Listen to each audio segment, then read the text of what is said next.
The day they changed the locks on the Tolliver ranch, the sky was the color of old tin, flat and gray, pressing down on the Montana Valley like a lid.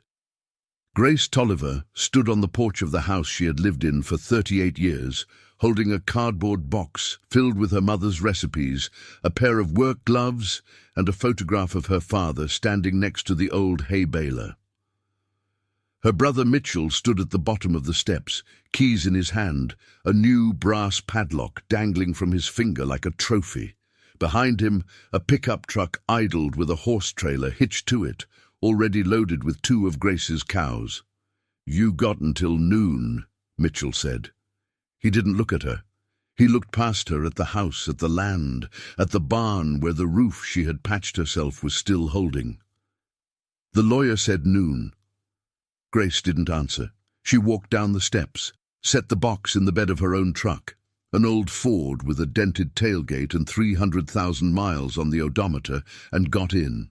She started the engine, rolled down the window, and looked at her brother one last time. Dad wouldn't have done this. Mitchell finally met her eyes. His jaw tightened. Dad's dead, and the will says what it says. She drove away without looking back. The gravel road kicked up dust behind her, and through the rearview mirror she watched the ranch shrink until it was just a smear of green and brown against the foothills. She had spent 23 years running that place. She had learned to fix irrigation lines at 14, had baled hay at 16, had taken over the books when her mother got sick, had nursed her father through 3 years of declining health while Mitchell was off in Billings, working at a car dealership and calling once a month if he remembered. And now, 3 weeks after the funeral, Mitchell had shown up with a lawyer and a document that gave him everything. Before we continue, remember that this is still a small channel and I could really use your support. Please like the video and subscribe. It's free, and it helps more than you know. Grace drove south, through the town of Dillon, past the feed store where everyone knew her name, and kept going until she reached a small house on the edge of a dirt road that dead-ended at a creek. It belonged to a woman named Evelyn Hart, a retired legal secretary who had worked in the county courthouse for 42 years and now spent her days gardening and watching the deer come down from the hills at dusk. Evelyn was 73, sharp-eyed, and had been a friend of Grace's mother. Grace pulled into the gravel drive and sat in the truck for a long moment before getting out. Evelyn was on the porch, watering a row of geraniums. She watched Grace approach, set the watering can down, and said, "I heard." "Everyone heard," Grace said. "Come inside." They sat at Evelyn's kitchen table, a worn oak thing covered in mail and seed catalogues. Grace told her everything: the funeral, the reading of the will, the document Mitchell had produced, signed by their father just 4 months before he died, leaving the entire ranch to Mitchell alone. The lawyer who had notarized it, a man named Harold Pence from a firm in Butte. The fact that Grace had been written out completely.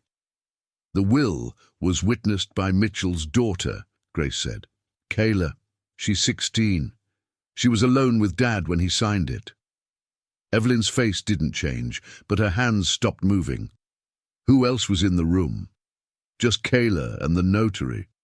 The notary was Pence. Yes. Evelyn was quiet for a long time, then she said, "I knew your father for 30 years. He wasn't the kind of man who would cut you out of anything. Not you. You were the one who stayed." "I know." "There's something else," Evelyn said. She stood up, walked to a small cabinet in the corner, and pulled out a manila envelope that had been tucked behind a stack of old tax returns. She brought it to the table and set it down in front of Grace. "Your mother gave me this a long time ago. She said to keep it until it was needed." Grace opened the envelope. Inside was a single sheet of paper, yellowed and brittle, folded in thirds. She unfolded it carefully. It was a handwritten deed, dated 35 years earlier, transferring a parcel of land to her mother, a woman named Ruth Tolliver, from a man named Samuel Cross. The parcel was described as the northern 40 acres of what would later become the Tolliver Ranch, including the creek that ran through it. The deed was signed by Samuel Cross, witnessed by two people Grace had never heard of, and notarized by a county official who had died 20 years ago. "What is this?" Grace whispered. "Before your mother married your father," Evelyn said, "she was engaged to a man named Samuel Cross. He was a rancher from over near Wisdom. They called it off, I never knew why. But Samuel gave her that piece of land as a parting gift, a quit-claim deed. It was her land, separate from your father's.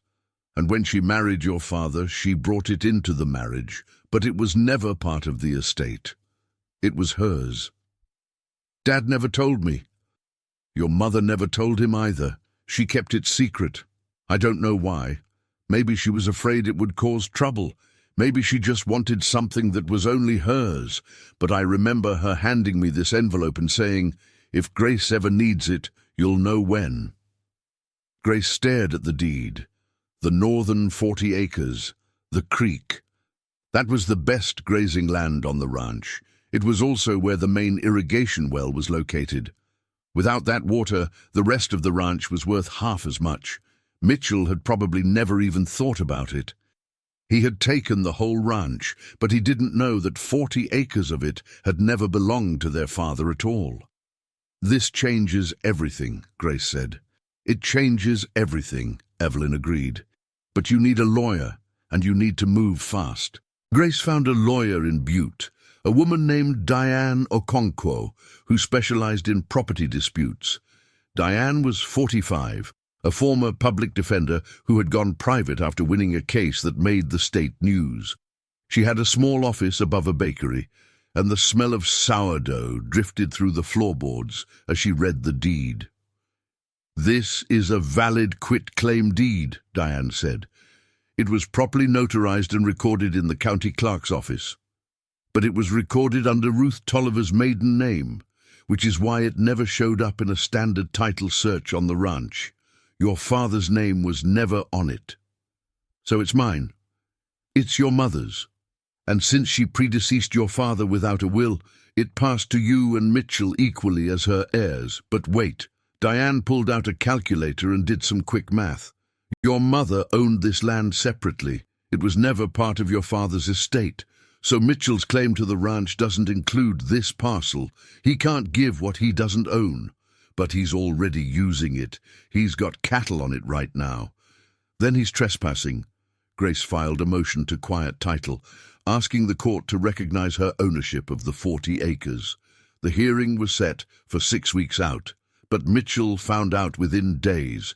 He showed up at Evelyn's house one evening, banging on the door, his face red, his voice carrying through the screen. "Where is she?" he shouted. Evelyn didn't open the door. "She's not here." "Tell her to drop this. Tell her I'll make it worth her while. I'll give her 10 acres. 20. Just drop the damn motion." "She's not here, Mitchell." He stood on the porch for another minute, breathing hard, then turned and walked back to his truck. He peeled out of the driveway, throwing gravel against the side of Evelyn's house. Evelyn watched him go, then called Grace. "He's scared," Evelyn said. "Good. He's also desperate. Desperate people do stupid things." 2 weeks before the hearing, the key witness disappeared. His name was Walt Brennan, a 70-year-old former ranch hand who had worked for the Tollivers for 30 years. Walt had been in the barn the day the will was supposedly signed. He had seen Kayla leave the house with the document, had seen Mitchell on the phone right after. He had told Grace he would testify. But when Diane's investigator went to find him, Walt's trailer was empty. His truck was gone. A neighbor said he had left suddenly, said he had gotten a call and packed a bag and driven off without telling anyone where he was going. "Someone got to him," Diane said. "Mitchell. Or Pence. Or both." Without Walt's testimony, the case was weaker. The deed was still valid, but Mitchell's lawyers could argue that Grace was trying to disrupt a legitimate inheritance, that she was bitter and grasping. They could drag the case out for years. Grace sat in Diane's office, staring at the deed, and felt something she hadn't felt since the funeral: hopelessness. "There's one more person," Evelyn said that night on the phone. "The nurse who took care of your father at the end. A woman named Carol Sutter. She came 3 times a week for the last 2 months. She might have seen something."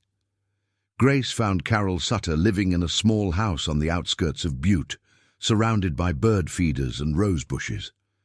Carol was 62, with grey hair pulled back in a ponytail and the calm, steady hands of someone who had spent her life caring for others. She invited Grace in and made tea. "Your father was a good man," Carol said. "He was confused at the end, but he had moments of clarity. I remember one afternoon, about a week before he died. He was trying to tell me something. He kept making a motion with his hand, like he was writing. He said a name, over and over." "What name?" "Samuel. He kept saying Samuel. I thought he was confused. I asked if Samuel was a friend, and he nodded, but he looked frustrated, like he was trying to communicate something important and couldn't get the words out." Grace felt her heart stop. Samuel Cross. I don't know the last name, but he was insistent. He wanted me to tell someone. He kept pointing toward the barn. "Did you tell anyone?" Carol shook her head.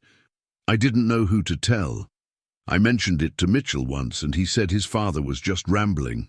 I didn't think much of it until I heard about the court case." "Would you testify to that?" Carol was quiet for a long moment. Then she said, "I will." The night before the hearing, Grace got a call from an unknown number. She almost didn't answer, but something made her pick up. "Grace." It was Walt Brennan's voice, rough and tired. "I'm coming back. I'm going to be there tomorrow." "Walt, where have you been?" "They sent someone to my trailer, offered me money to disappear. When I said no, they threatened my daughter. I drove to Idaho to get her out of there. But I'm coming back. I'm not letting them get away with this." "Who sent them?" "I don't know. But it wasn't Mitchell. It was someone else. Someone who has a lot to lose." The hearing was held in the county courthouse in Dillon, an old stone building with a clock tower that hadn't worked in years. The courtroom was small, with wooden benches and a portrait of a long-dead judge on the wall. Grace sat at a table with Diane. Mitchell sat at the other table, flanked by Harold Pence and a lawyer from a firm in Missoula. Behind them, the benches were half full. Evelyn was there, Carol Sutter was there, Walt Brennan was there, sitting in the back row, his hands folded in his lap. The judge was a woman named Patricia Okonkwo, Diane's older sister, which had caused some raised eyebrows but no formal objection. Judge Okonkwo had a reputation for being fair and no nonsense. She called the court to order and looked at both sides. "We're here on a motion to quiet title regarding a parcel of land described in the petition," she said. "Let's hear the evidence. Let's hear the—" Diane presented the deed. She walked through the chain of title, showed that the land had been deeded to Ruth Tolliver before her marriage, that it had never been part of the estate, that Mitchell had no claim to it. Harold Pence argued that the deed was too old, that it had been superseded by subsequent transactions, that Grace was simply trying to disrupt her brother's lawful inheritance. Then Carol Sutter took the stand. She described the afternoon when Grace's father had tried to communicate, how he had said the name Samuel over and over, how he had pointed toward the barn. She described his frustration, his urgency. "He was trying to tell me something important," she said. "I believe he was trying to tell me about the deed." Pence tried to discredit her. "You're a nurse, not a lawyer. How can you be sure he was talking about a deed?" "I can't be sure," Carol said, "but I know what I saw. He was a man trying to pass on a message before he died." Then Walt Brennan took the stand. He described the day the will was signed. He had been in the barn, fixing a broken hinge on the hayloft door. He had seen Kayla leave the house with a document in her hand. He had seen Mitchell on the phone immediately after. He had seen Harold Pence's car in the driveway. "Were you in the house when the will was signed?" Pence asked. "No." "Then you don't know what happened inside." "I know what I saw outside." Judge Okonkwo listened to everything. She asked a few questions, then called a recess. Grace sat in the hallway, her hands shaking. Evelyn sat next to her, holding her hand. After an hour, the judge returned. "I'm issuing a preliminary injunction," Judge Okonkwo said. "The transfer of the property is stayed pending a full evidentiary hearing. I'm also ordering a forensic examination of the will's signature, and I'm referring the matter of potential fraud to the State Bar Association for investigation." Mitchell stood up. "Your Honor, this is—" "Sit down, Mr. Tolliver." He sat down. The full hearing took place 3 months later. The forensic examination showed that the signature on the will had been guided, that it was not the natural signature of a man with full control of his hand. Kayla, Mitchell's daughter, was called to testify. She cried on the stand. She said her father had told her it was just a formality, that her grandfather wanted it, that she was just helping him hold the pen. She said she hadn't known it was wrong until later. The judge ruled in Grace's favor. The quitclaim deed was valid. The 40 acres belonged to her. The will was set aside, and the remaining property was divided according to Montana's intestacy laws, giving Grace a share of the rest as well. Mitchell received a portion, but not the whole. Harold Pence was suspended from practicing law for 2 years, pending further investigation. Grace drove back to the ranch on a clear morning in October. The aspens were turning gold, and the creek was running fast from the fall rains. She pulled up to the gate, which was open, and drove through. The cattle were in the south pasture where they belonged. The barn door was unlocked. She walked inside, stood in the center of the dirt floor, and looked up at the hayloft where she had spent so many afternoons as a girl, reading books and dreaming of leaving. She had never left, and now she never would. She walked to the far corner of the barn, where a loose board hid a small cavity in the wall. She reached in and pulled out a metal box, rusted and old. Inside was a copy of the same deed, placed there by her mother years ago, along with a letter. Grace unfolded the letter and read it.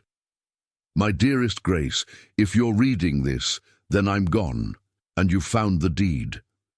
I kept this secret because I was afraid of what your father would think, afraid of causing trouble, afraid that the land would be a wedge between us. But I always knew that one day you might need it. This land was given to me by a man who loved me, but wasn't right for me. I gave it to your father in my heart, but I kept it on paper. I hope you understand. I hope you forgive me, and I hope you use it well. All my love, Mom." Grace folded the letter, put it back in the box, and slid the box back into its hiding place. She walked out of the barn across the yard and stood at the fence line looking at the creek.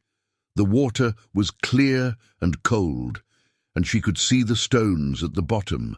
She had spent her whole life on this land, and now, finally, it was truly hers. She went back to the house, made a pot of coffee, and sat on the porch. The sun was setting, turning the hills orange and purple. She thought about her mother, about Samuel Cross, about the long chain of people and decisions that had led to this moment. She thought about Mitchell, who had tried to take everything and who now lived in a rental in Billings, working at the same car dealership he had never left. She didn't feel triumphant. She felt something quieter, something like peace. The next morning, she was up at dawn, pulling on her work boots and heading to the barn. There was a fence that needed mending, a pump that was making a strange noise, and a heifer that was due to calve any day. She had work to do. She had always had work to do. And that, she realized, was the point. The land doesn't care about your victories. It cares about whether you show up. She showed up. And that is the only legacy that matters.